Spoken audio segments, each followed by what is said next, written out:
of Davidson County for review under a common law writ of certiorari. Any appeal must be filed within 60 days after entry of a final decision by the board. Any person or other entity considering an appeal should consult with an attorney to ensure the time and procedural requirements are met. Pursuant to TCA 844-1, period of public comment is reserved to provide the public with the opportunity to comment on matters that are germane to the items on the agenda. Each speaker is allowed up to 2 minutes to speak. Speakers may register in advance by signing up on the public comment sheet located at the entrance to the meeting room. Mr. Secretary, do we have a quorum? We do, Ms. All right.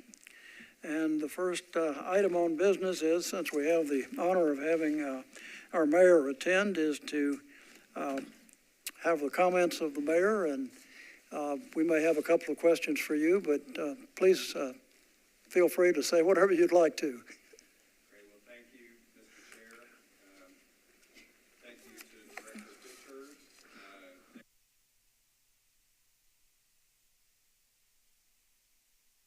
Oh, there we go. Oh, much better.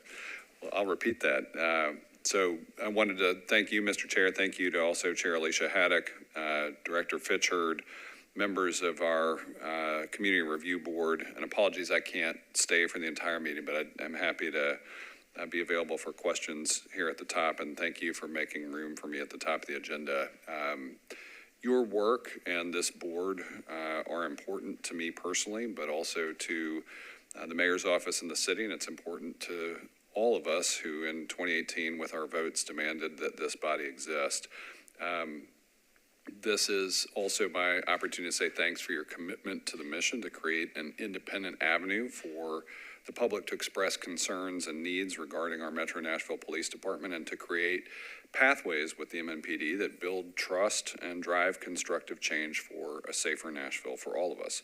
I support that mission along with the voters. As soon as I took office, I began working with Metro Legal, Metro Finance, and Human Resources to ensure as smooth and complete an implementation of the option of a civilian review board under state law as possible.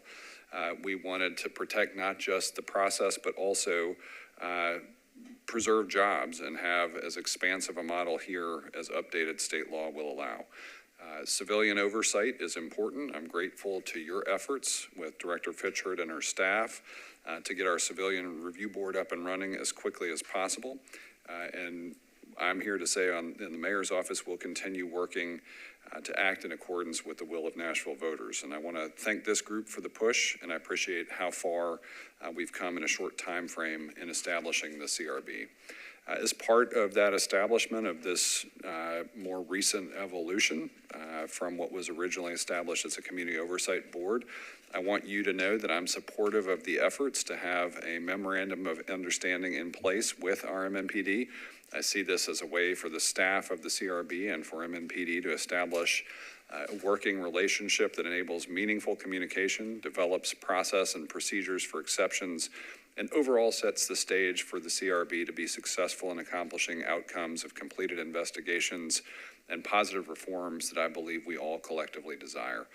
First and foremost, I want to make sure that Director Fitchard and her team have what they need to complete reviews in a high quality and timely manner so we can move complaints and concern to efficient resolutions, and as importantly, develop and bring about constructive recommendations for improvements for MNPD from those concerns. This sets up Director Fitchard and this team for a broader framework as well, one that moves the CRB from resolving problems to developing opportunities for greater trust and safety in our community. For example, I believe from this work there will be opportunities to provide real examples of ways we want public safety agencies to improve by sharing real stories. For example, success in better outcomes and representation according to things like Metro Human Relations Commission's Inclusivics report. There will be opportunities, I believe, for greater connection between vulnerable communities and the public safety agencies charged with their protection. There will be opportunities, too, for expanding the capabilities of our public safety agencies, sometimes through additional training, for example. These are all ways in which we can achieve our goal of building a better Nashville, one in which our residents feel safe in all ways, safe in their homes, safe on our streets, and safe in their interactions with our police. Supporting that concept and your mission is why I'm here today. So I'm mostly just here to say I'm glad that we got this overall work accomplished to have the CRB remain constituted, and thank you all as staff and as committed volunteers for the city for your service. And happy to answer any questions from the board. Mayor, I have your chair who unfortunately had business. She had to work for a living and she had to be out of town, and she regrets very much not being here in person as well. I forgot the mic too. Have to watch for the red light. I'm now aware of this. We greatly appreciate you coming, and frankly, the cooperation the mayor's office has given us since our reconstitution. I don't think you've wasted any time at all in making appointments and handling our requests. And I'll turn it over in a moment for the other board members, but I think the most critical thing facing us right now is getting a memorandum of understanding with the police department, because right now when we have been sending over complaints, we're not really getting an acknowledgement from OPA that they've even gotten them, and we're not getting any updates from them on the progress of the case, and we've only received a couple of completed investigations, but when we've gotten them, they've been simply a summary of their investigation. And our view is that we're entitled to the investigation. It's pretty hard to review a summary. You really need the nitty-gritty of the investigation, and we've been requesting certain documents in preparation, such as the body-worn cameras, and right now, we're put with the general public on a pretty delayed basis. So that's something we really need to work with the police department and our MOU committee to get what it is. Right now, in our view, they're taking a very cramped view of what we can be furnished, and without fairly complete documentation of their investigation, it's hard for us to review whether it's complete or not. And hopefully that's something that we can work out without necessity of your office getting into it, but it is a critical point for us. But overall, certainly, we appreciate Commander Lara being here from the police department, and he's been very receptive to our requests. And so with that in mind, turn it over to other members of the board if they would like to make comments. Mr. Chair, may I quickly respond? Yes, sir. So I know you mentioned without necessarily involving our office, but I do think it is also important that not only this board, but also that members of the public and the police department know that we're trying to do this with as much overall unity and collaboration as possible. I do think it is important for you all to understand that I, as mayor, and I think the mayor's office as an administration, support the idea of an MOU.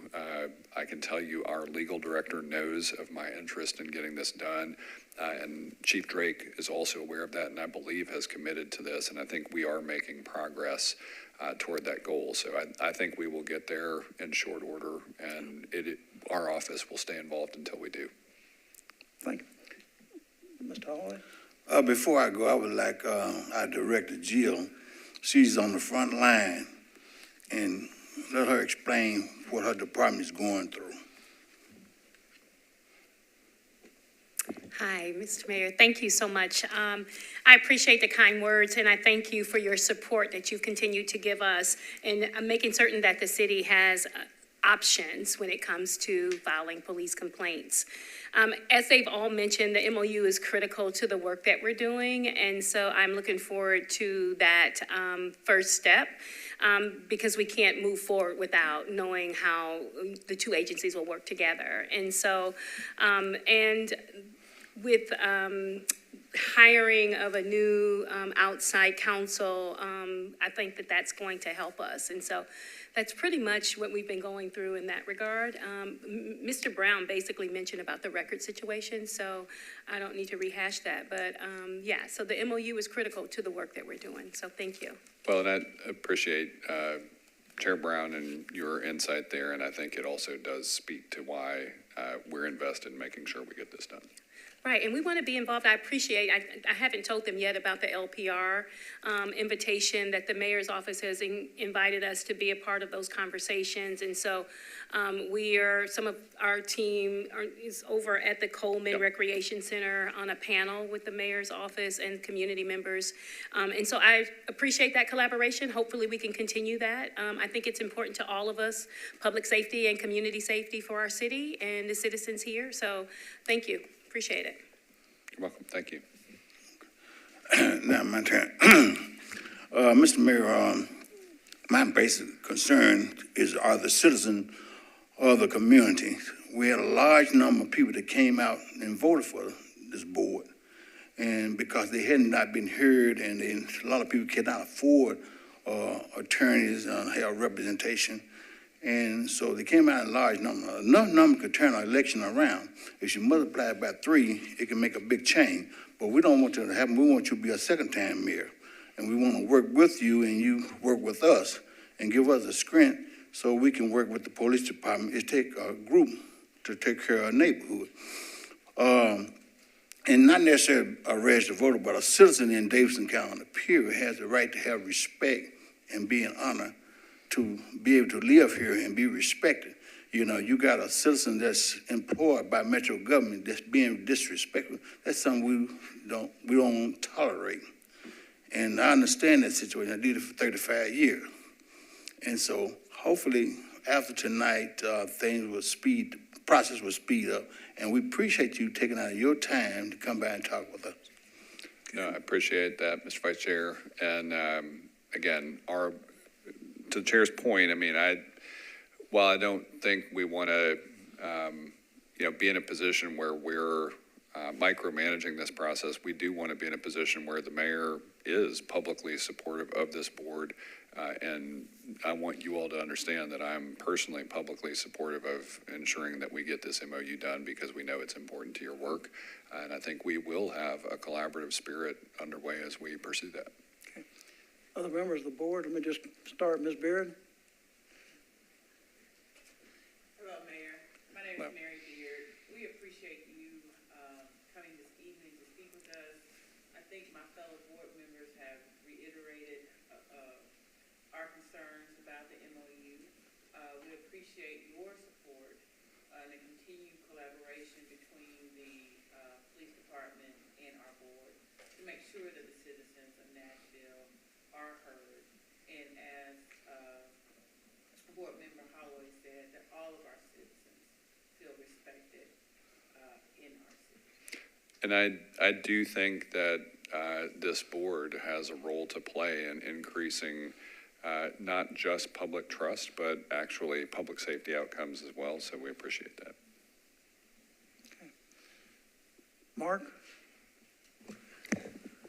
So I'm just going to ditto everything that's said so far, Mayor. Thank you for coming. We appreciate you here. We know you're very busy. When I got on this board a couple of years ago, my hope was that the police department and the oversight board could be partners to shape a higher standard for policing for Nashville, and not only that, but to show the rest of the country how we do things here in Nashville. That people who don't have a voice, like Member Holloway said, have a voice through this board. And we're going to continue to speak for the community, and we hope that the mayor's office is listening, and we hope that you will, in turn, let the police department know how we feel. But I am excited about the opportunity for us, again, to turn this into something more than just an oversight where we're looking for problems, but we're trying to catch somebody doing something right. And then showing the rest of the country how we do it here in Nashville. So thank you very much for coming tonight. I appreciate that, and I will say I still share that initial optimism you have. I do think there is an opportunity to look to that spirit where we know that accountability can produce positive outcomes, and that's what we're trying to do. Mr. Witzel? I want to echo everyone's sentiments. Thank you for being here. And of course, we've all stated how important that MOU is for the work that we're doing. One question that I have is, you mentioned not wanting to micromanage the process. So I'm curious, just for the public's sake, who are not necessarily, if someone isn't in a meeting or at our executive meetings and hearing some of the conversations we have, what would that, what do you feel like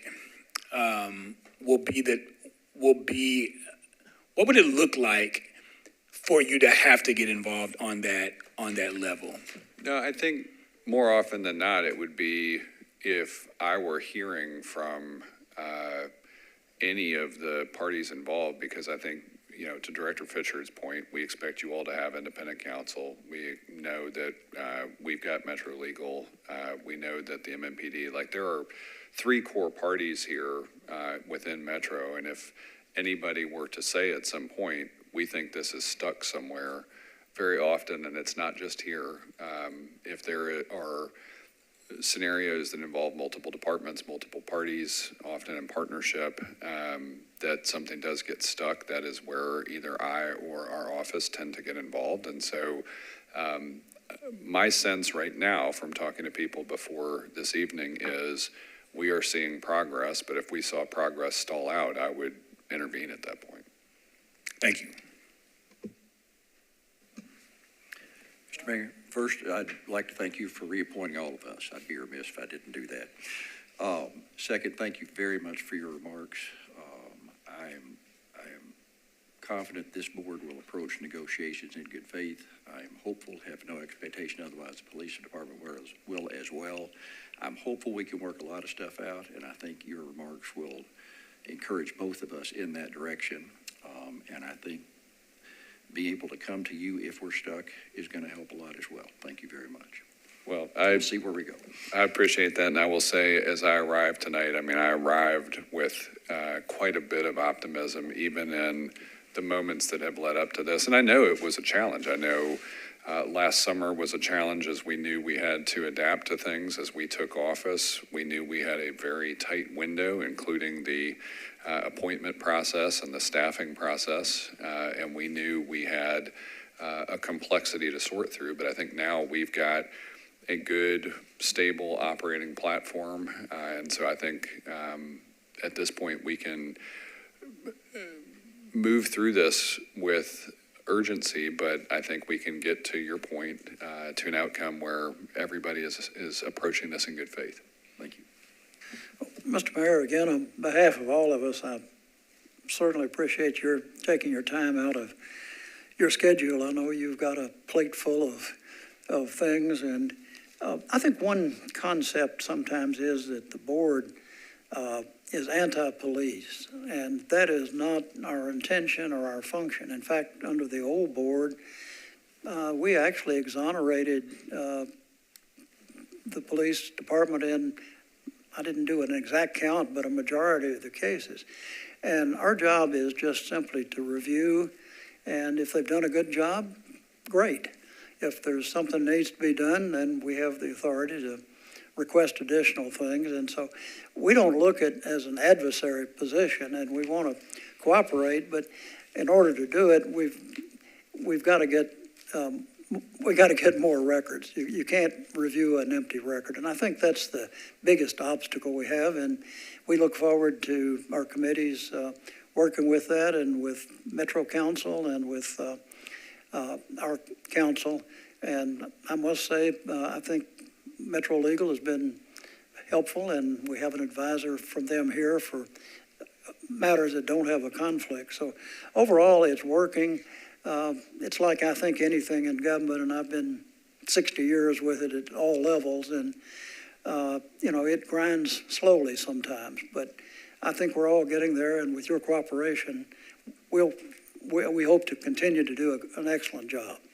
Well, I'm here to support that process, and I'm glad you mentioned that because I know that's one other thing I did not say explicitly, but I know too that a majority of the Metro Council is very interested in getting to this outcome as well. So it's good to have them standing alongside as we try to complete this process. And after tonight, look forward to. And we look forward to making our annual report to you and the council. Very good.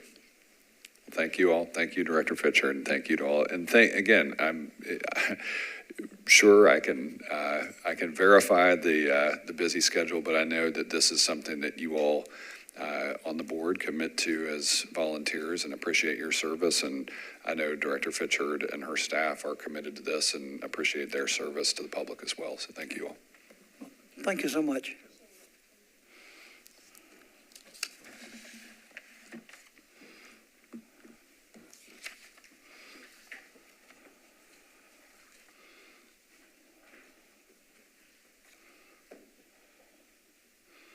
Okay, I think the next thing on the agenda is the minutes, and there was a revised copy sent out. If everyone's had a chance to look at them, do I have a motion on the minutes? I move that we accept the minutes. Second. Okay, any opposed, say aye or nay. Okay, seeing no nays or hearing no nays, the minutes are approved. And next is chair remarks, and I consulted with our chair to see what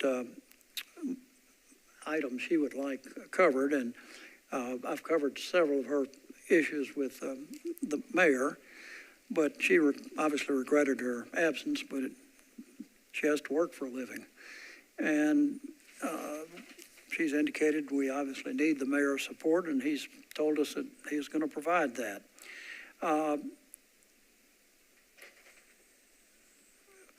She wanted us to welcome our new assistant director, Mr. Johnson, and so he's on board, and I believe working hard to on his items and such. We do have a couple of openings on staff for a research analyst and media content manager. And Jill, I believe they're been advertised, and hopefully you're trying to fill those as expeditiously as possible under regulations. I was going to talk about it, but Okay, I'll leave that to fill us in on the details. And I think Chief stressed the importance of our ability to get our oversight, our MOU finished, and obviously we're going to have that discussion of that more tonight. And in particular, she's concerned, and as am I, with frankly the reticence, I guess is a good a word as any, of the OPA to provide us information, and we can take that up in more detail later, and certainly in our MOU. But we've just simply, as I mentioned to the mayor, we've got to get more information so we can fulfill our oversight function.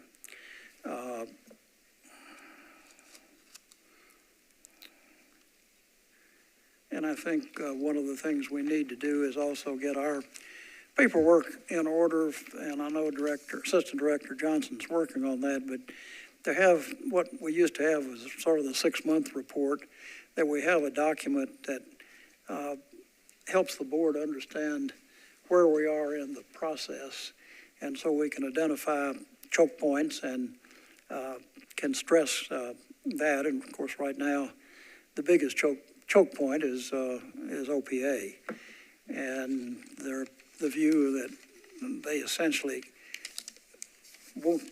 can't or won't share anything that's not public, even though it, in our view at least, and hopefully in our legal counsel's view, is a bit of a stingy reading of statute and the regulations. I think those are essentially the comments I have. So with that, I believe we would have any, is there anyone signed up for public comments, or do we have any public comments?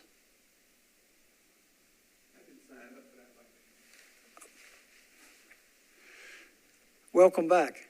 Thank you. Okay, yes, Arnold Hayes, former chair of the Community Oversight Board. Is my mic on? If the red light is, should be a red light. There you Okay, go. all right, great.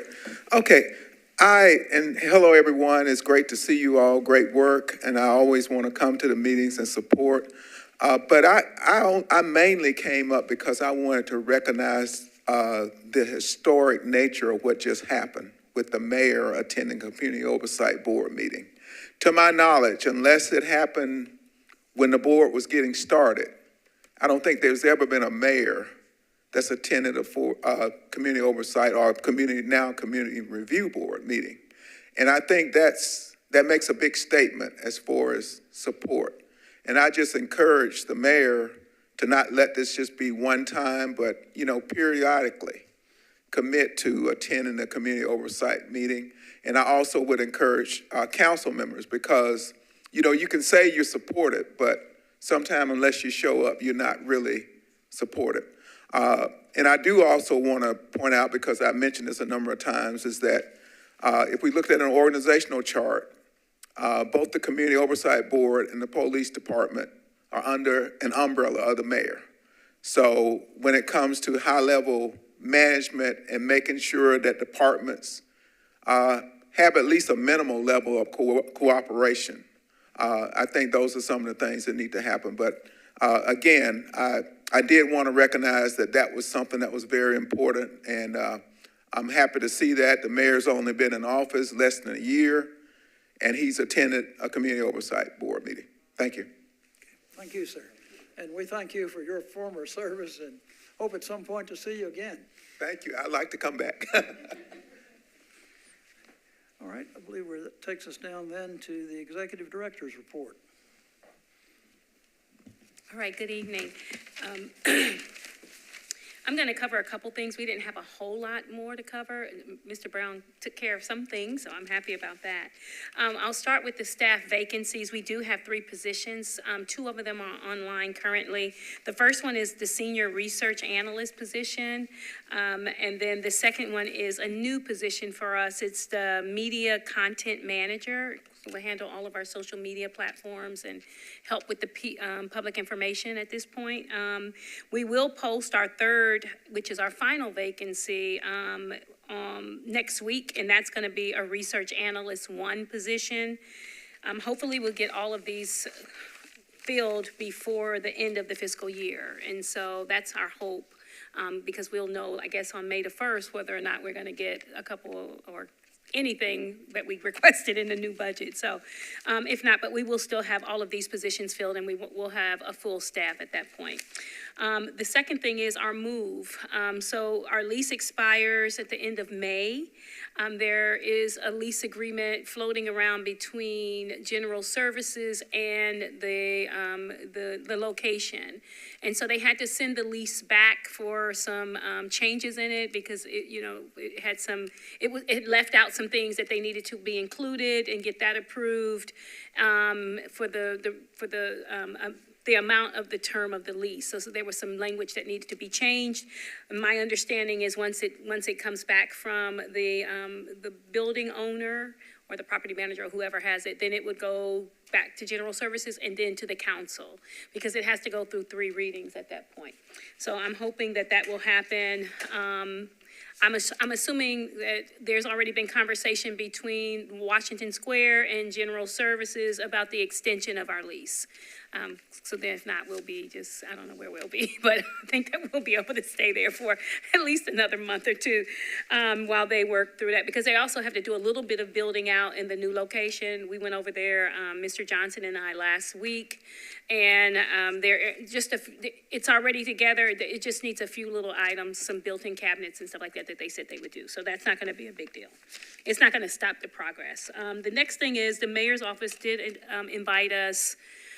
They invited me to be on a panel for LPRs, and I just kind of, punted it to Dylan DePriest and Mr. Johnson. So they're going to be on that panel with the mayor's office. Sorry, that's my computer. They'll be on that panel. It's today at the first panel is today at 5:30 to 7:30 at the Coleman Recreation Center. And then there's another one tomorrow, and that's going to be at the Southeast Community Center. And then there's another one on Thursday, and that's at IT Creswell Middle School, which is over on DB Todd, or 17th Avenue North. And so it will be a panel of, a panel discussion, they call them community conversations. It'll be the police department's representative, the CRB representatives, and community members on that panel. So I'm excited about that. We sent over a presentation to the mayor's office last week. And then we're having community engagement as well. So we are taking complaints out in the public, or setting up, not necessarily just complaints, commendations, but also offering services, whatever we need for referrals or whatever. And we're doing that on April the 23rd and April the 25th at 4 locations. So it'd be in Madison Recreation Center. Is it the Madison Recreation Center or the library? I'm sorry, the Madison Library, Pruitt Library, the McCabe Recreation Center, and the Southeast Community Center. And then we're doing it again in May the 7th and 9th, and the 13th and 15th. And we'll be in Bellevue, the Southeast Community Center, the Pruitt Library, and the McCabe Recreation Center. And so it will be most of all of our staff there at those locations. And so we're trying to meet the public out in the community, because it is very difficult to get to our location. It's almost impossible to get to our building at this point. Could you send that out to the board members? Yes, I'll send it to the board. Yes. I'm trying to keep notes on that, and I've got. No, I'll send you all that information. Yeah, if you could give us a I'll send it. scheduling, because Yeah. I think it would be useful if the board member, as many Yeah, board sure. members could attend as would, Yeah. possible. Certainly can't make all of them, but a couple Right. of them. Yeah, that'll be great. It's from 10 a.m. to 1 p.m. That's how long they'll be at those locations. So, and that's the beginning of taking some of our community engagement and intake and all that out into the public. And that's pretty much all that I have for the director's report at this point. All right. All right, then let's move to board discussion. Update, I'm sorry. Go ahead. Sorry. She's talking.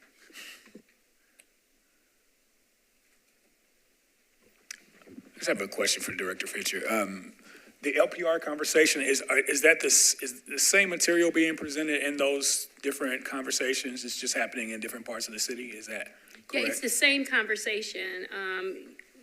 It's really, they're going to, LPRs have been approved, and so the conversation is going to center around the locations and the placement. Our presentation it had 3 Ps. It was placement, perspective, and policy, and that's what we created our PowerPoint on, and those are our discussion topics, and so that's what we'll be talking about with the community. Thank you. You're welcome. Would it be possible to send the board members the PowerPoints? Yeah, sure. Send you that. Just, beg your pardon, I gotta learn to look left and right. You're doing good, Judge. Thank you for the work on the LPR thing.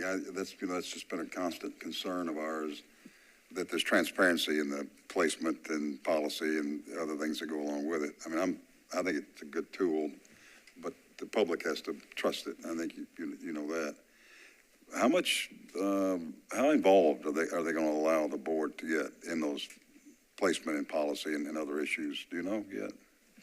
No, I don't know. I was interested. We had a lengthy discussion about that today. I also had a visitor today that's working in other departments across the state regarding LPRs, and so just getting some new perspective in that was very helpful. There's the placement is going to be key, but also the policy is super important as it pertains to private LPRs. That information, what happens with that data, how it's preserved, how it's used, we don't know, and I don't think that information is included in the policy currently. So that is hopefully the information that I told and we talked about today to make certain that we are addressing those issues, because, at this point, there are more people purchasing their own private LPR systems, but there aren't any policies, procedures at this point, and guidelines as it pertains to if they give that information to the police department, what happens to that data and how long it's retained. And so that is a concern of mine, because right now, if it's the information, the data that's in a regular LPR, that information has, some laws attached to it that says that they have a 10-day retention period unless there's an investigation. And even in that, there's also more policy that should be included for the investigation part. Like, if it's connected to a homicide, then it's, what is the statute of limitations on that? It's lifetime, so they can keep that information. But for other crimes that are alleged to be committed, like a theft of services or theft in a store, theft over 500, how long is that information retained in an investigative file? Those things aren't really clear at this point. So that's one of the things that we're going to discuss with the police department, and not necessarily on the panel, because I'm sure they can't address all those issues, but we just want to make certain that those things are, and those are concerns of mine, those are concerns of the public, and that they at least try to get us some answers to that. So. And thank you. And one other question, and I'm being a little nosy, but where are you advertising for the analyst? In what media are you advertising? Yeah, right now we only put it on Nashville.gov. I mean, that's what we did. I thought maybe they uploaded it to Indeed and a couple of the other ones. I mean, they do it on Nashville.gov, but there's some others. Those were the only ones, I think. I'm more than happy to post it on my LinkedIn account. Yeah, my we should account. have. I was thinking, it still has time, so I can get it to you so that because I think it still has 5 more days. As soon as you do, I'll post it right away. Yeah, and I should send it. I think I'm gonna kick it off to NACO too tomorrow. I forgot about Thank that. you. So, okay, thank you. Any other questions? The private LPR, are they going to be using that towards their personal business or some kind of residential area?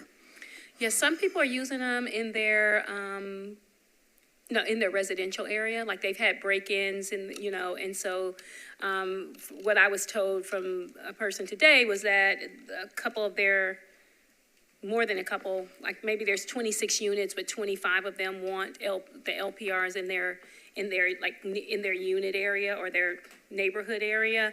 Had talked to the police department. The police department in their area. I think that's West Nashville, and they were like, well, we're not going to put an LPR in your neighborhood specifically because we have to put them in a certain way, and so they were concerned about, like, they've had a rash of break-ins, and so, and I get that. I mean, those are concerns that we hear all the time. And so we know that LPRs are coming. Where they place them is going to be important. We talk about this all the time, and I was going to talk about this at the next LPR meeting, because, if you put them only in areas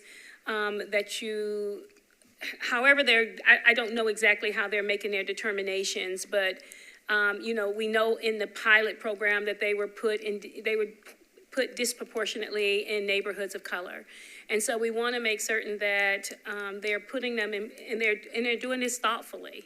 They have to, if you just do it by certain types of data, you're going to always have them maybe in areas that are predominantly people of color sometimes. And so I'm concerned about that.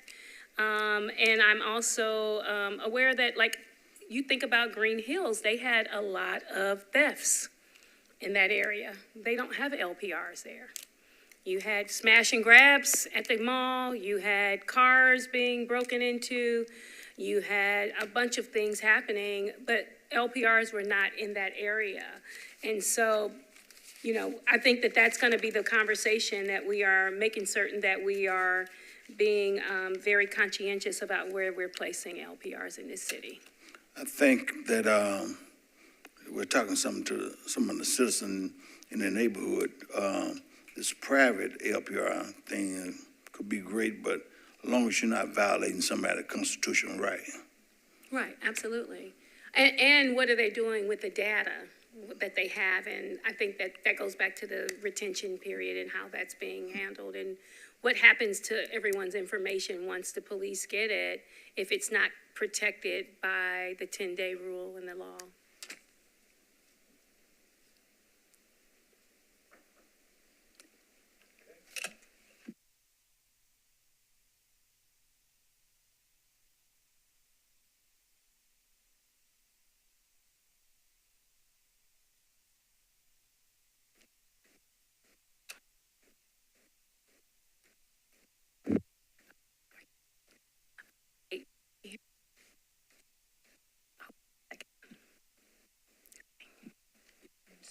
Yeah. Okay.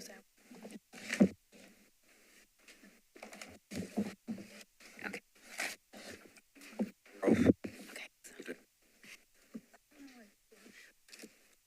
You hear me? Oh, okay. Sorry. All right. So for the sexual misconduct report, as we met, I explained it to you all in the executive committee meeting. We talked a little bit about how we have decided to move forward on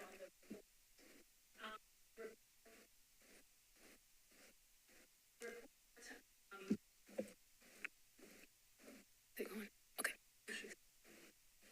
What we did was I reviewed the report, and met with Mr. Johnson and the team. What we decided was to bring us from our team into working through the report. Went back and read over the one that was introduced by the IAP and the environments again.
All right, so I'm gonna pick up where I left off. And so we went through this. We broke up parts of the report. There was some new information that we wanted to add to the report. And I'm gonna be honest with you, I was a little concerned about the initial report. One of the things that I said in the executive committee meeting is we talked a lot in that report about a past employee who went through a litigation process.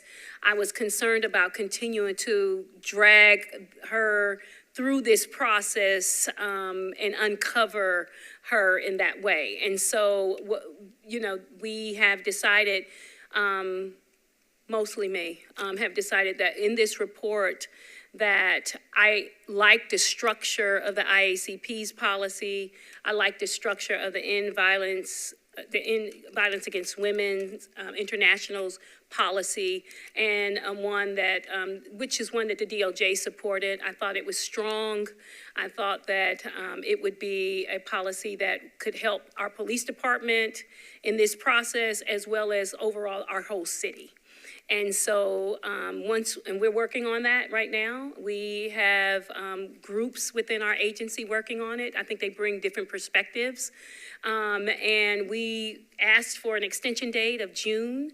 And once we get halfway through it and get it put together, I will send it out for you all to have some feedback, so, you know, that we can show you what direction we're going in. And I think that it's the right direction, and I think it's going to be helpful to the police department as well as Nashville's overall, the overall city's sexual harassment policy, sexual misconduct policy, and then it will have a section about trauma-informed services. So.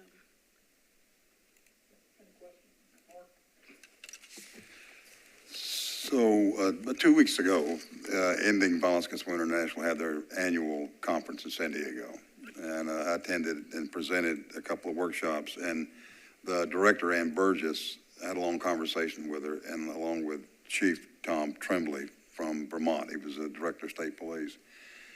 And I told him what our plan was here on the board to present sexual misconduct policy to the police department for them to consider, to put in place. And Ann and Tom both said they would be happy to review the proposal, to give us critique, and endorse the proposal to the city and the police department.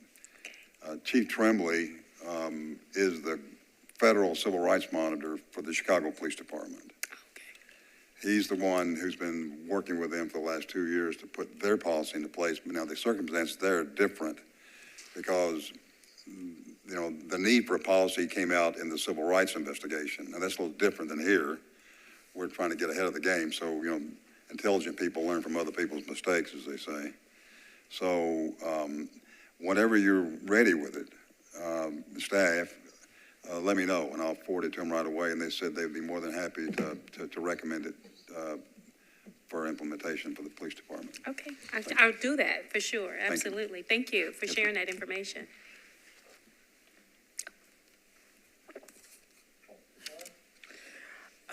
Just a quick question along those same lines. When do we plan to provide the report to our public partners, to our community partners? Because I know as we were rolling it out the last time, there is a question of, you know, the timing that our community partners receive the report.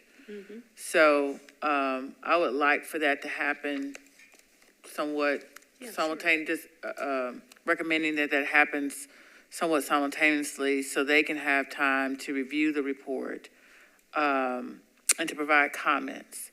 Because we do have a number of community partners that are interested in the work that we're doing in the sexual misconduct, sexual assault area.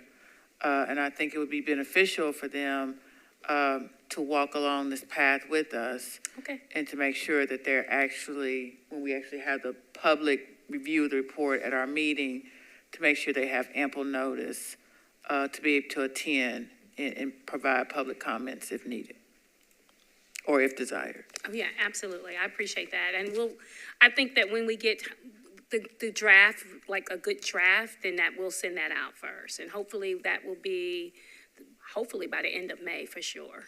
I think so. That gives us plenty of time before June. I will say that in May, our board meeting is, I forgot to mention this, but it's triggered that. Because we initially had our board meeting scheduled for May the 27th, but that was Memorial Day. So it's moved up to the third weekend. So I just wanted to let you know that Monday so that you know, and which is, you know, kind of tampering a little bit with our timeline. But so that date for our May meeting is going to be May the 20th instead of the 27th. But it still gives us 4 weeks, even if we don't, you know, have the draft by the meeting time, we will definitely have it to you, hopefully by the end of the month of May. Board meeting then will be May the 20th? Yeah. Instead of May the 27th. I was trying to get it on a Tuesday, the 28th, but it was already booked up, so, you know. I hope that works for you all. But thanks, Mary. Member Beard, I will get with you when we get that time frame in, so thanks. We need as much support as we can get for this particular report. It's important. And Director Fisher, I think you and I talked briefly. I think we can clear our calendars for the executive committee meeting that's currently on my calendar as the 29th, I think. We're going to pull that one back before the board meeting. Okay, don't have a date set for that yet, which is fine, but that clears up. Right, in May. Thank you.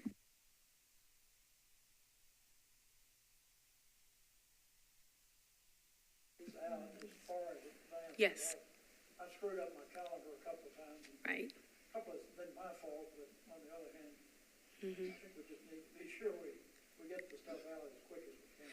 Well, just want to say that the bylaws and the rules committee is meeting this Wednesday in the Metro office building where we normally meet at 5 p.m. for bylaws and rules. So whoever's on that committee, I think I sent the committee memberships again. Okay, and then the MOU meeting that was scheduled for Monday is canceled because I need to get with our new attorney, Frank Brazil, to see what dates work for him so that we can schedule it, because he may not be able to come in the middle of the day, So I will check with him and send you all out a new invite for that. And I'll do that in the morning and try to find and see what dates work for him. And then we will schedule that. That's the next thing on the, so I'll go wait till till you bring it up and I'll talk about the bullet that's coming up, okay? Next on the agenda then is victim services. No, it's the mayor and chief meeting update. I'm sorry, I've got, okay, victim services, part of the other. Okay, mayor and chief meeting update. Right. So as the mayor mentioned, we're going to have a meeting. So what happened, I know the last time that we met, you all wanted me to send a letter asking the mayor for a meeting date. And so when I contacted the mayor's office, they said, well, hey, the mayor's supposed to come to a meeting, for the board meeting. So what dates are you interested in? So I said, well, and, just in my own wisdom, I decided to say, since he had already talked to the chair about meeting and coming to our board meeting, which I think was critically important to have that done and come to a public meeting. And he was willing to do that, and I appreciated his presence today. And so I said, let's do that first. And then after that happens, we would schedule a meeting with the mayor, the chief, and whoever you selected, which I thought was Chair Haddock to represent the board, and myself. And so we're going to set that up, but we wanted to do that after this, because I think also it's probably good to have that meeting once we had hired our counsel, to be able to say we're ready to go. And so that's why I held off that meeting before we did the public meeting. So I will send something out to his team and try to get a meeting scheduled in the month of May. And then hopefully we start our first sessions soon thereafter. I don't know how many we'll need, but, I think we have, how many did we have, Drew? 3 maybe? Did we meet 2 or 3 times, Pat? I can't remember. The MOU committee? In the MOU committee, This not the time- committee, but when we were in the negotiation process. Did we meet like twice? I think we met 3 times. Yeah, 2 or 3 Before. times, so yeah. So if that happens in the month of May and we meet consistently in May, maybe push it and hopefully have an agreement by June. That would be very helpful, so, yeah. So that's why I didn't send the letter out, just so that you know, I don't want you guys to write me up. So, I need to, all right. Anything else on that? Okay, next then is the MOU. All right, a couple of things in addition to what Director Fitchard has said. One thing occurred to me while you were talking is, however long it takes, whether it's short or long, my hope would be, as we reach agreement on points, that those can be implemented in practice even before we have a signed agreement. If we agree, subject A ought to be handled this way, we and the police ought to be able to start handling it that way right then, and we can push for that. And it's going to take good notes back and forth and agreement on that. Second, Frank is on board. I talked to him briefly today, just to let him know where we were in the process from my perspective. I have pretty much completed doing a revision of the draft MOU that's been circulated based on the comments in the meeting that the committee had, including Director Fitchard's comments. And I hope to have that out end of the day tomorrow for sure by Wednesday to folks. And I will circulate that. I was going to say to the committee, but last time you said, Sean, that you wanted copies of our drafts as we develop and go to the whole board. No problem with that. But is that okay? So I can't do that without violating open meetings. But Director Fitchard, when we have when I get you a revised MOU draft, if you'd send it to the whole board and not just the committee, that's what I'm getting to. And lastly, I'll take questions, but lastly, I'm subject to the rest of the committee and Director Fitchard's comments, rest of y'all, but my driving focus on this is to get to our staff, Director Fitchard and our staff, the entire case file defined as everything that the OPA looked at, whether it was video or audio or witness interviews or whatever, to our staff as quickly as possible. Understand there may need to be some redactions in this and that, but work through a process to get those handled quickly.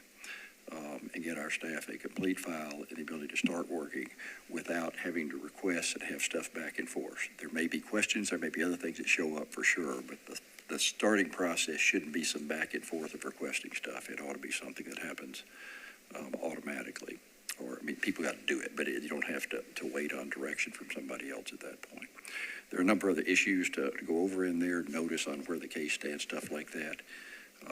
And we'll go through it and obtain what we can. Questions?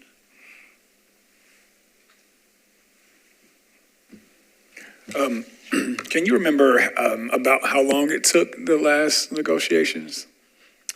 Well, the last negotiations did not get completed, and it was probably 4 months or so before they broke down, and it looked like we were very likely to have legislation that significantly changed our authority and therefore the relationship. But at this point, I think the players, meaning the people from both sides, are going to be sitting down together, know each other. We have a lot more that is decided. We've got significant issues, but I am a combination of all that, hopeful that we can move more quickly this time. Thank you. Any other questions, comments? Okay. Thank you.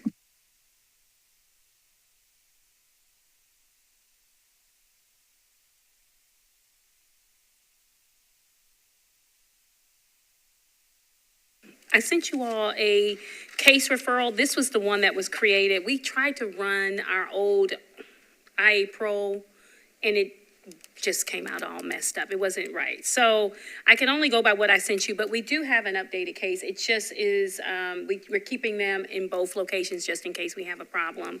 Thank God we are working towards our civil case management system now. Right now we have on our case tracker 48 cases. With that, 3 are administratively closed, but we're still going to send a report to the board when that comes, that was either the complainant decided to withdraw or we couldn't follow up with them. They never responded back, etc. We have received back from OPA out of that 48,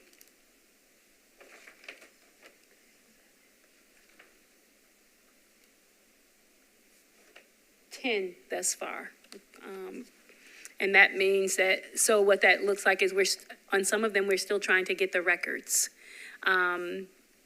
So as I mentioned to you in the executive committee meeting, when we asked for some, the body-worn camera, they have pushed it back. I think if we asked for them last week, I think some of them were from last week, which would have been, the 17th of April, and they pushed us back saying, hey, we need an extension till July, which is an extreme, to me, that's way too much time passing by to get a body-worn camera video. Or to get the footage, which also means that we are being put in line with the general public without any preference to this work, which I think is concerning. And I think that that's what Joe was Member Brown was trying to relay to the chief, that there has to be, we are, although, the records may be public to a certain degree, we're not a public agency. We are a metro government agency, and we should be receiving those, I think, in a timely fashion. I mean, 3 months is just way too long in that regard. Let's look at this. All right, so I wanted to just inform you all about how many calls we get from around the state. All right, so out of jurisdiction calls came from Knox County, Hendersonville, Anderson County, Giles County, Tullahoma, Johnson City, Washington County, Oak Ridge, Crossville, and Spring City. We've made, those are people who are saying they need some help in their counties, and they don't know where to go. And so they have Googled us, I guess, so I don't know, but have been referred to us, although we can't really assist them. We've referred cases to Park, which is in Knoxville, Club in Memphis, the NAACP, Post, Hendersonville Police Department, the Crossville Police Department. And it's just ongoing. This happens monthly, where we get calls from all over the state for police, allegations of police misconduct. I don't know. We don't get deep into what's happening once they tell us what the county is, and just refer them. We've also referred some to the Tennessee Highway Patrol. They come in from, they have a ombudsman that I can refer some of them to in that regard too. So, yeah, that's been happening, and we still taking a lot of contact calls. We do have a gentleman that might have sent you all. Did you get that? Member Brown received a call from a complainant. We're trying to work through that with that complainant, although it's really some of it is partly out of the time jurisdiction. So I didn't know if you guys received anything, but if you have, just refer it back to us when we're already on it. Because people can get your information on the website, so that's what they do. And so they reached out to Member Brown, and so we've been back and forth about that particular issue. So that's where we are with the complaints. So we are right now we're working on a review process so that we have something crisp and clean and thorough for you all once we finish the review process. I will say that today we received a case back from OPA. That case was 9 pages, and this is it's an investigation summary. It is not their investigative file.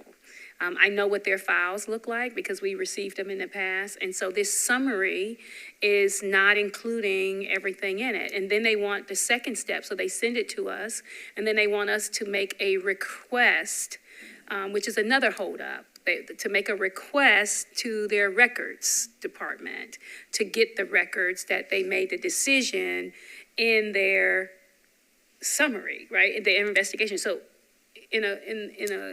I think the most, if we had our way, it would be that when you send over whatever you send everything that goes along with the case.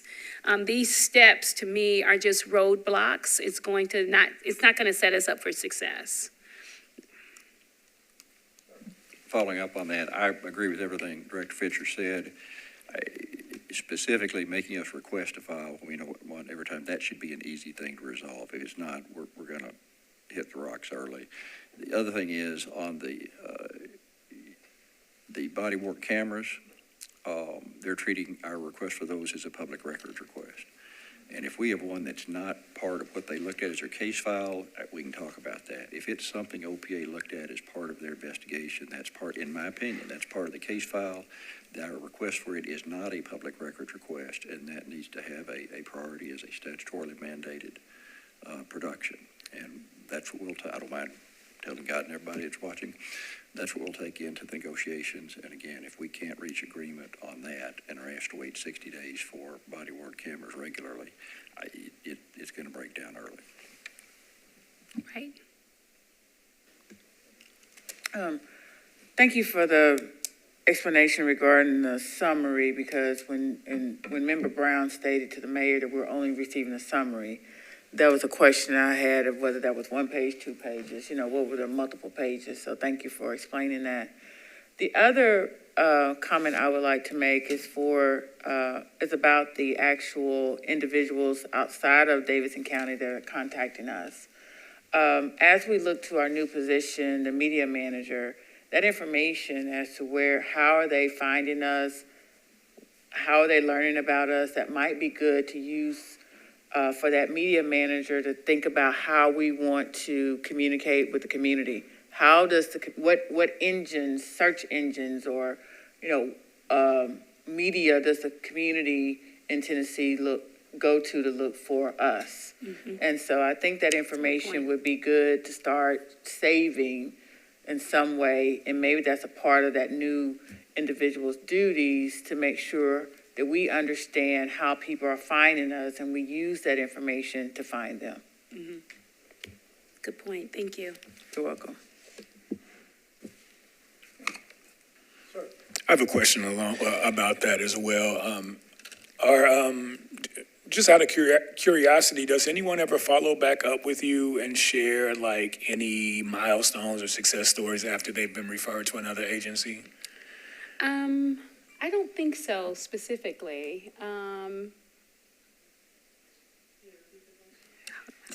Yeah, I was curious if anyone that has called and been referred to another agency has like followed up with any updates. Has the Complainant, yeah. followed up with us? Mm-hmm. Yeah. What was the outcome? Yes. Sometimes I do receive those calls, or I'll follow up with the complainant myself, like, hey, did the information that I provided you, was that sufficient, or do you need any other help? So I make sure to offer that as well. If I do refer something to someone, and I say, I'm not for sure if that'll work, but you can always come back and we can start from ground zero. Thank you. And I want to say just the fact that people are Googling and deciding I need to help somewhere and that they call our agency, I'm very thankful for that. I mean, at least we can provide something. Sometimes, I mean, we've had some calls that were concerning, for lack of a better term. And then the only recourse is to refer them back to people that they feel have harmed them because of how the structure of those cities are, for instance. Sometimes when if they're complaining about the sheriff in a small town, and the sheriff is over the police department, and then the only other recourse is maybe to refer them to the DA, and like in some counties, all of these people are related or interconnected in some kind of way. And so, keeping that information, I mean, keeping track of it is one thing that we're doing. But there isn't like, I can refer you to the Attorney General's office possibly, but there isn't like an Inspector General in our state. So, but I'm thankful that they have enough respect for what we're doing in this city to try to reach out to us. So, yeah. These are a little small town. They all have mayors as well. Yeah. Here's another record that they could follow up on. Good point. If they're afraid that they're not going to get anything done because the sheriff is the power structure of that particular area, so the sheriff worked for somebody, and so to see how much power that the mayor has, see what can you do with that, or what kind of control he has of his city, and if he don't do that, you'll be lost in the shuffle. So right. They got to stand for what you believe in.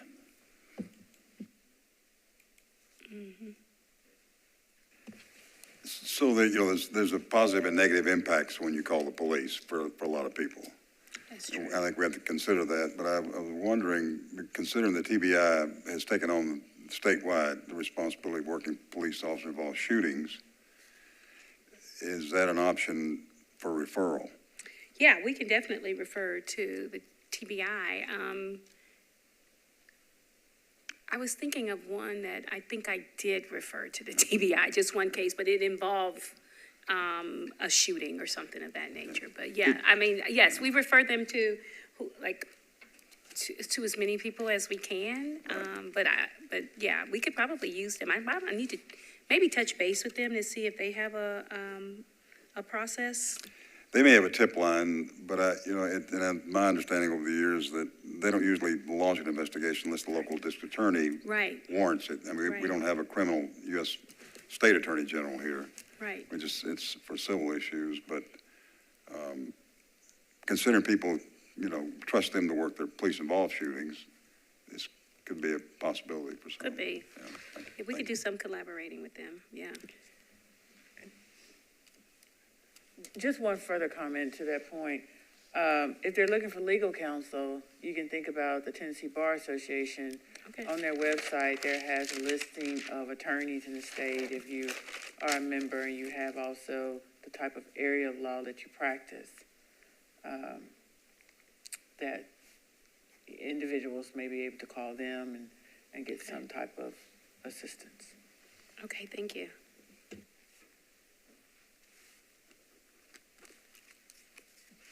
Yeah, on that referral, I think you have to be careful about recommending any particular attorney, so it's much better if you can refer it to the bar, to a bar, either NBA, TBA, or. Yeah, that's right. bar That's associations, and exactly this that'll comment I get said. off their list. We don't want to get into recommending one attorney over another necessarily. No, they can, the recommendation was for them to go on the website. It's Tennessee Bar Association, they have a list of attorneys, they can pick whichever attorney they choose. But it's, yeah.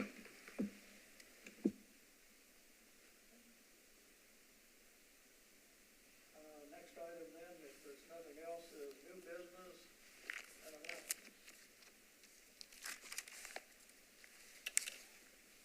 The only new business I have is I sent everyone an invite to Mark Wynn's premiere of his video. I'm sorry, not video, documentary. You want to talk a little bit about that, Mark? Yeah, the Tennessee Coalition Against Domestic and Sexual Violence, the Family Safety Center, and the Mary Parrish Center have decided to premiere a documentary that we produced on men's work in preventing violence against women. And we're going to show it at the Belcourt Theater on the 6th at 7 p.m. And there's a small fee for a ticket. All the proceeds will go to the Mary Parrish Center, which is a domestic and transitional housing program for domestic and sexual violence victims. So we'd love to see you there. On the panel, we're going to have, I think, Diane Lance, who runs the Family Safety Center, Mary Catherine Rand, who's the executive director of Mary Parrish, and a few other people, and I'll be on the panel as well. And it's about a community engagement as well, about how we deal with crimes against women. So you're all welcome to come. I'd love to see you. And Belcourt's a nice theater too, by the way. It's small, but it's very nice. Yeah. You indicated there was some tickets that we pay for them, or they'll pick them up from you, or how do we handle it? No, our office is taking care of the tickets for board members and staff if they want to attend. Thank you. You're welcome. Yeah. So you'll send them to us, or we pick them up? There'll probably be a will call. Oh, okay, Yeah. thank you. All right, Okay. Okay. looks like we're down to adjournment. Do I hear a motion?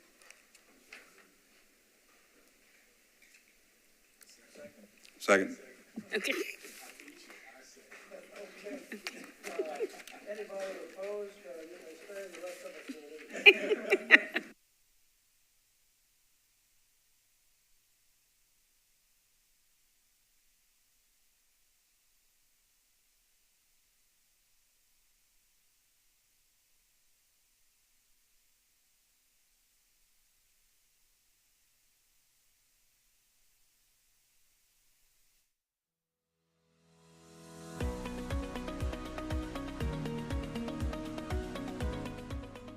This has been a service of the Metro Nashville Network. If you would like to see this presentation again, or for more information on this and other programs, visit nashville.gov.